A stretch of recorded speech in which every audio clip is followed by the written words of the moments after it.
Good day, class. Welcome to our video recorded lesson. And our topic for today is about planning and its nature.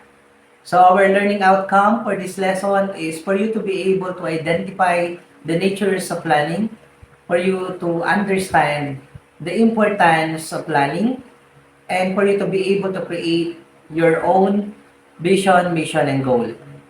Okay, what is planning? Planning is basically the most fundamental functions of management. So ito yung pinaka-core, yan. So when we say fundamental, ito yung pinakamahalaga, di ba? Kasi without planning, lahat ng mga ginagawa nating activities such as organizing, stopping, giving instruction or controlling, etc., hindi yan magiging efficient without proper planning. So, for example, you are in point A and you have to go to point B. So, paano tayo makarating sa point B? So, dito sa point A, dapat napupursi na natin yung mga dapat natin pagdaanan. So, yun yung gagawin natin na tinatawag na plan.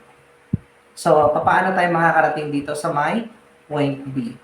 So, planning is a logical and systematic approach of formulating the objectives or programs, policies, ano pa yung mga ibang mga pino-formulate natin. Diba? Yung mga rules and regulations. And of course, yung budget pagdating sa finance. So, ito yung mga pino-formulate natin. So, another definition of planning is your next move. Diba? Ito yung mga dapat mong gawin. Ayan. Sa pagpaplano mo, di ba? Dahil mayroon kang gustong marating, ito yung next move mo na dapat gawin. So, napakahalaga nito pagdating sa planning. So, there are major types of plans, di ba? Pagdating sa major types of plan, dito na papasok yung level ng planning. Kasi may mga iba't ibang grupo na tinatawag. So, yung pinaka-higher ups, yung departments, yung groups, yung sections, and the individual. So, dito sa higher ups or yung top management, ito yung mga executive. Yan.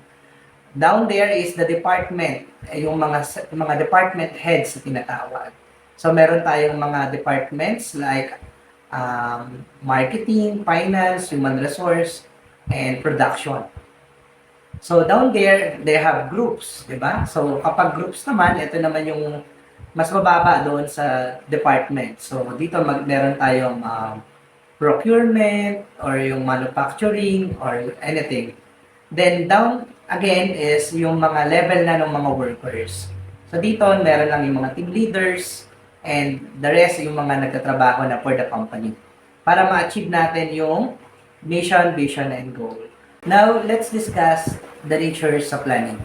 So we have four major factors that summarize the essential functions of the natures of planning. So first is the contribution to purpose and objectives. So dito, you are planning, you are required to make a plan to facilitate the accomplishment of the business purpose. Para masagawa natin yon, di ba? Nagkakaroon tayo ng contribution. So, isa sa nature niyan, napakahalaga na makapag-create tayo ng plan because this is somehow contributes to the success of the company. So, number 2 factors, planning as the first basic functions of management. So dito, dapat talaga mauna yung planning bago nagkakaroon ng implementation. Hindi pwedeng yung mauuna yung pag-organize mo without planning. Hindi pwede yung nagre-recruit ka without planning. Hindi rin pwede yung nag-uutos ka kaagad without planning.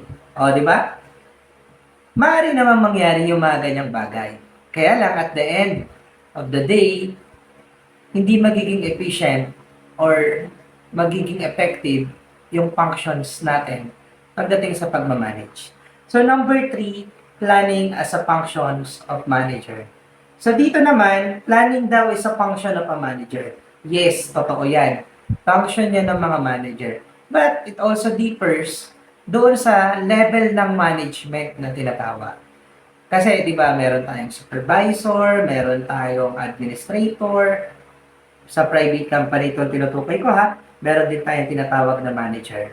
Sa government naman, meron din tayong For example, sa amin sa DepEd, we have head teacher, then we have principal, then meron kami public, schools district supervisor, then meron pa tayong tinatawag na assistant superintendent, and then superintendent. So marami, di ba? Medyo mataas yung pagdating sa management level. So yung ating function as manager, nagdi-deeper yan doon sa role mo. Okay? Last is 4, yung planning of efficient organization.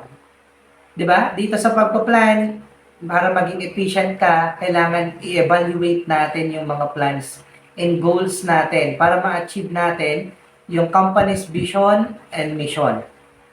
So, napakahalaga nitong 4 na principles na to or yung 4 na factors na to para maging successful yung ating business. So, why we plan? Ano ba yung dahilan bakit kailangan natin mag-plan?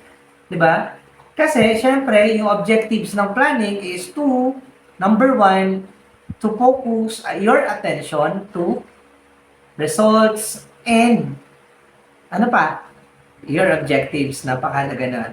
Pangalawa is to reduce the uncertainty. Di ba? Kasi kapag nakaplano tayo, hindi tayo magiging aligaga. Number 3, you have to provide sense of direction. Pag may plan kasi, alam natin, ito yung nagsuserve as our guide doon sa ating pupuntahan. Number 4, you have to encourage innovation and creativity. Dito sa pagpaplano, yan yung isa sa mga nagagawa nito. Natututo tayo na mag-innovate and be creative.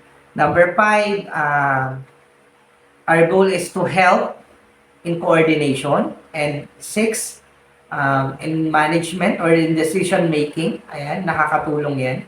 And 7 is to facilitate control. Ayan. So yun, kung meron ka pang alam na objective, why we do planning, you can comment on the section.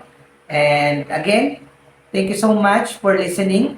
I hope na may natutunan tayo dito sa video recorded lessons. Bye class!